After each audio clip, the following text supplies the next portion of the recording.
So we've seen where true happiness lies, only in God.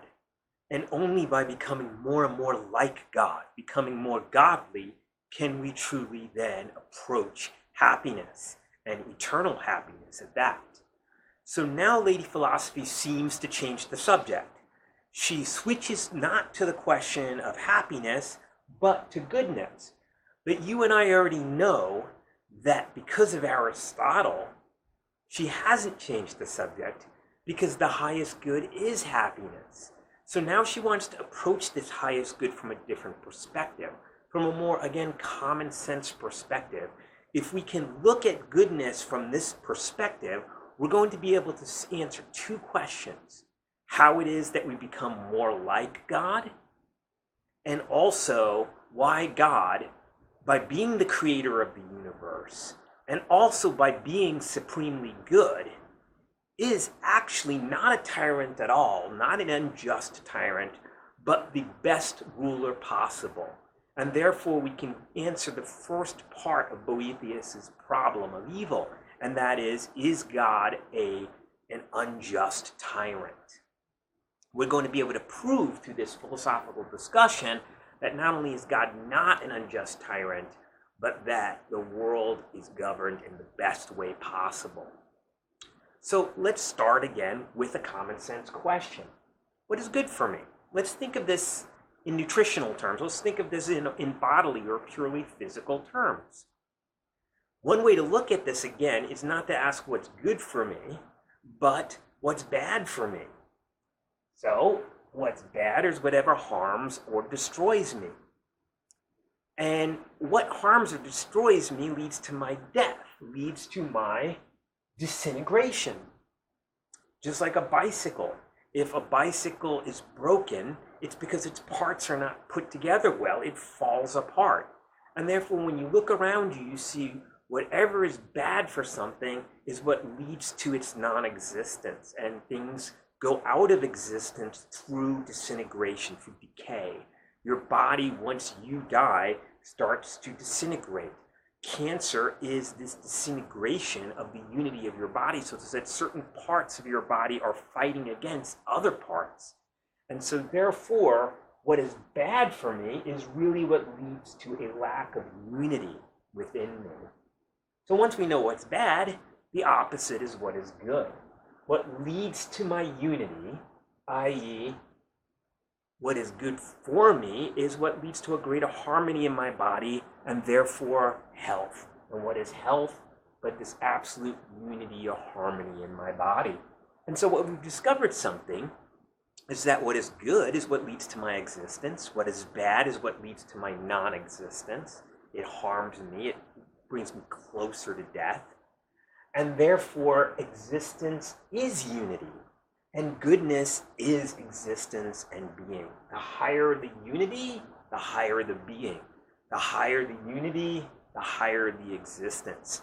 And so therefore, because there are different levels of unity in the universe, we can actually give a scale of goodness. Things can be more or less good. So let's start at the lowest end of the scale. This lowest end we could call nothingness. And what is nothingness but an absolute lack of structure, an absolute lack of anything at all, and therefore nothing can be picked out. So nothing is just no particular thing, nothing that comes together at all. So the lowest level of existence is just things together, right? So think of a rock. A rock simply exists. And what makes a rock this rock and not something else is the fact that its parts, the various grains of sand that come together to form a rock, are together, are just together. What does that mean? It means a rock is just a hunk of material. You take the slightest hunk out, and what you do is you have a different rock. Its unity is just simply the unity of togetherness.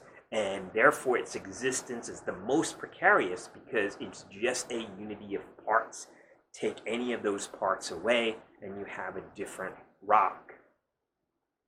So now, when we go up from the non-living things to things that actually have life, like plants, we see a higher level of unity.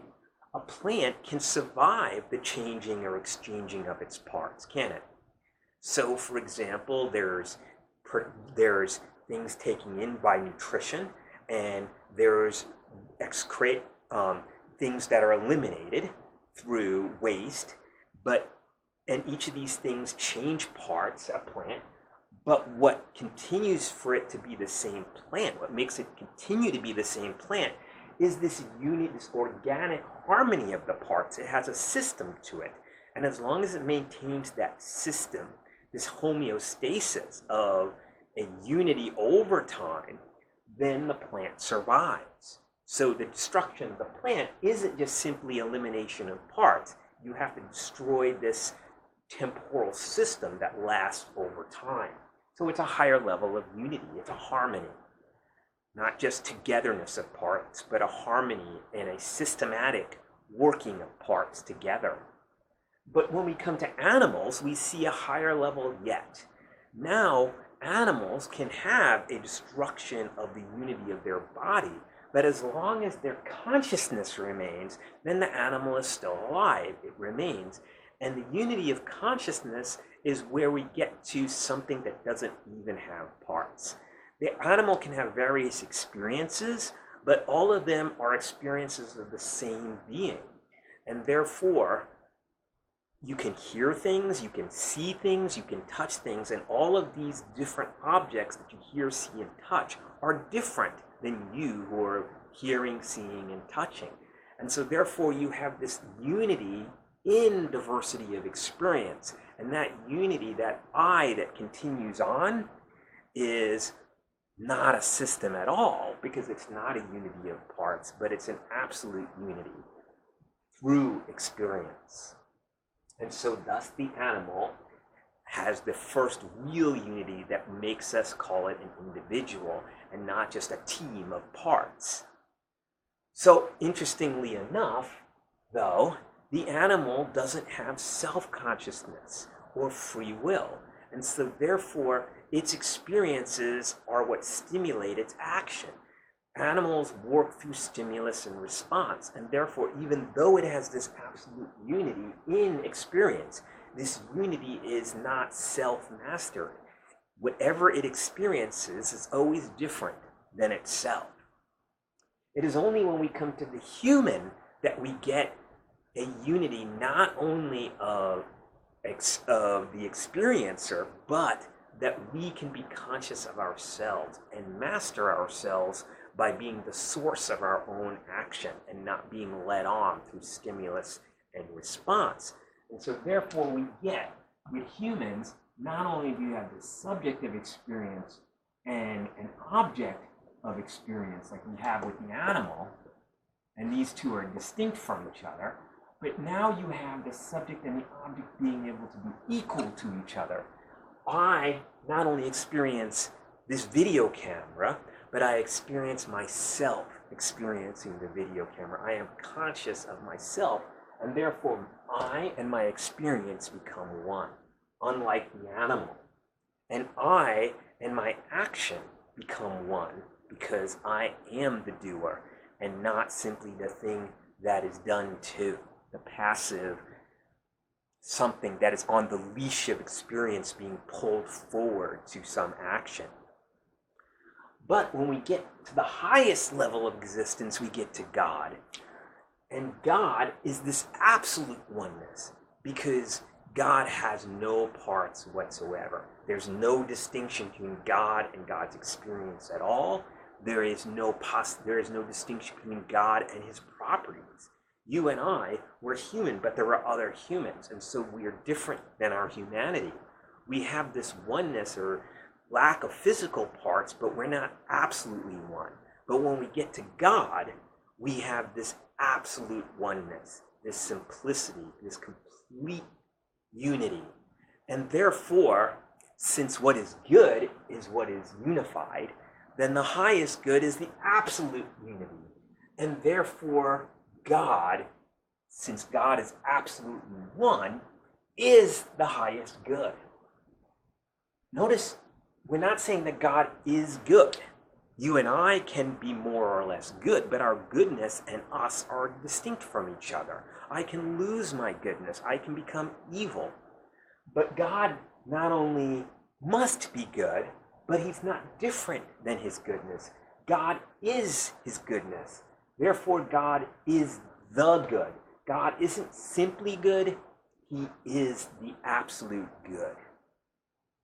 So then, how do I get closer to God? Well, since God is the good, then it follows that only by being good, by increasing my own moral virtue and goodness, then do I become more like God, more godly. So thus the doers of the good are the godly ones, not simply those who claim to worship God, not simply those who go to church. You could be evil and do all of those things. Only the ones who truly do good get closer to God, and therefore only the ones who truly do good can achieve true happiness. In our next section of this, we are now going to show how, because God is good and everything else has some unity, therefore the world is run by the good.